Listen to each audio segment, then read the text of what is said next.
دیکھیں، مشرق وسطی میں کشیدگی ہے، جنگ کی دھمکیاں دی جا رہی ہیں، لیکن ذرا سوچئے، اگر اس ہائی الرٹ اور جدید میزائلوں کے دور میں نفسیاتی جنگ کے لیے کوئی نیا ہتھیار نہیں بلکہ ایک درخت کا استعمال کیا جائے۔ جی ہاں، بالکل، ایک درخت۔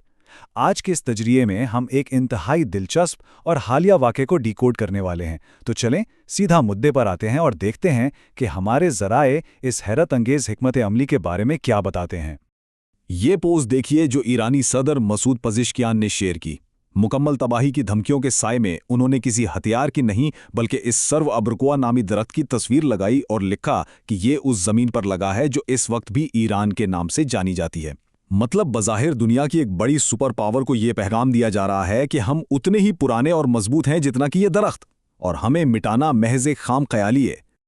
لیکن یہاں ایک بڑا سوال ذہن میں آتا ہے، ایک جدید سپر پاور کو پیغام بھیجنے کے لیے بھلا ایک درخت ہی کیوں؟ یہ واقعی ایک ایسا سوال ہے جو ہمیں آج کی گرم سیاست سے نکال کر سیدھا قدیم تاریخ اور حیاتیات کے سفر پہ لے جاتا ہے۔ آخر اس درخت میں ایسی کیا خاص بات ہے؟ اسے سمجھنے کے لیے ہمیں ایران کے صوبہ یزد کی طرف دیکھنا ہوگا، جہاں یہ سرو ابرکوہا نامی صنوبر کا درخت موجود ہے۔ یہ صرف ایک درخت نہیں بلکہ ایک باقاعدہ قومی یادگار ہے۔ اور اس کی سب سے حیران کن بات اس کی عمر ہے۔ سائنسدانوں نے اس کے تنے کے حلقے گن کر جو اندازہ لگایا ہے وہ آپ کو حیران کر دے گا۔ پورے 4500 سال! ذرا تصور کرے، 4500 سال! یہ ایشیا کی سب سے قدیم اور پوری دنیا میں دوسری سب سے قدیم زندہ شے ہے۔ اور صرف عمر ہی نہیں، اس کی جسامت بھی کمال ہے۔ یہ تقریباً 25 میٹر اونچا ہے۔ اتنی بلندی کے ساتھ یہ صرف ایک پودا نہیں لگتا بلکہ ایک ایسی کھڑی علامت ہے جو اس پورے خطے کی طاقت، برداشت اور اس کی ہزاروں سالہ تاریخ کی گواہی دے رہی ہے۔ اس کا تنا اتنا چوڑا ہے کہ اس کی گولائی 11.5 میٹر کے قریب بنتی ہے، اور ویسے ذرائع بتاتے ہیں کہ مقامی روایات کے مطابق اس قدیم صنوور کو کس نے لگایا تھا؟ قدیم فارس کے مشہور مفکر اور مذہبی پیشوا زرتشت ہیں۔ تو یہ صرف بایولوجی کا کمال نہیں بلکہ ایک جیتا جاگتا ثقافتی ورثہ بھی ہے۔ اب ذرا وقت کے پہیے کو تھوڑا پیچھے گھماتے ہیں، دیکھتے ہیں کہ جب یہ دیو ہیکل درخت ایک ننھا سا پودا تھا تو وہ دنیا کیسی دکھتی تھی۔ یہاں ایک موازنہ کرتے ہیں۔ 4500 سال پہلے کی دنیا بالکل سادہ سی تھی۔ لوگ چھوٹے دیہاتوں میں رہتے تھے، سادہ اوزار تھے۔ مصر اور میسوپوٹیمیا میں تہذیبیں بسبر رہی تھیں۔ حیرت کی بات یہ ہے کہ یہ درخت حضرت عیسیٰ کے دور سے بھی 2500 سال پرانا ہے، کیونکہ جب حضرت عیسیٰ کا دور آیا تب تک دنیا میں باقاعدہ حکومتیں، بڑی سڑکیں اور تجارت شروع ہو چکی تھی، اور یہ درخت یہ خاموشی سے کھڑا انسانوں کی ان گنت نسلوں کو گزرتے دیکھتا رہا۔ اچھا، صدر کے اس دعوے کی گہرائی میں جانے کے لیے کہ یہ زمین ایران کے نام سے جانی جاتی تھی، ہمیں تاریخ کے کچھ اور اہم ادوار پر نظر ڈالنی ہوگی جب یہ خطہ واقعی ایک بڑی طاقت بنا۔ اس علاقے کی سیاسی ہسٹری تو رولر کوسٹر کی طرح ہے۔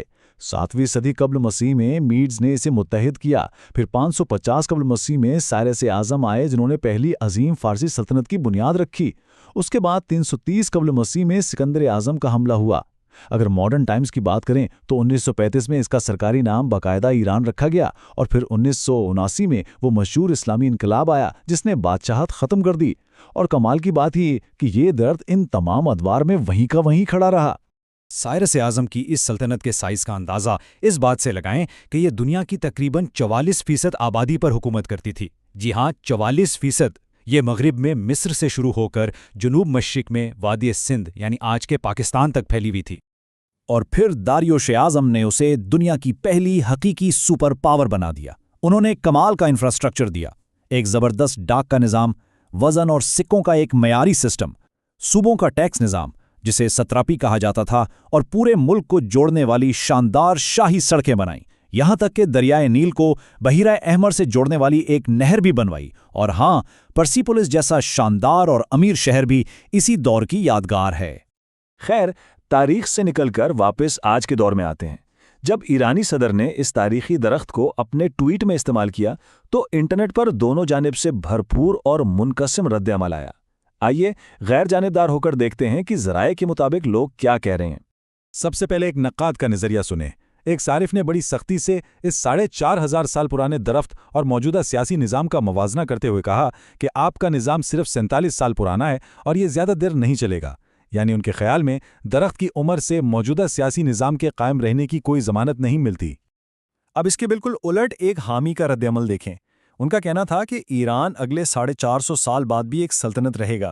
یہاں آپ دیکھ سکتے ہیں کہ درخت کو ایک ایسی علامت کے طور پر پیش کیا جا رہا ہے کہ جدید دور کے بموں اور حملوں کے باوجود یہ قوم اسی درخت کی طرح ڈٹی رہے گی۔ ایک اور نقاب نے ایک بڑا دلچسپ زاویہ دیا۔ انہوں نے ملک کے تاریخی ورثے کو موجودہ حکومت سے بالکل الگ کر دیا۔ ان کا کہنا تھا کہ فکر نہ کریں، یہ درخت پاسداران انقلاب کے جانے کے بعد بھی وہیں رہے گا۔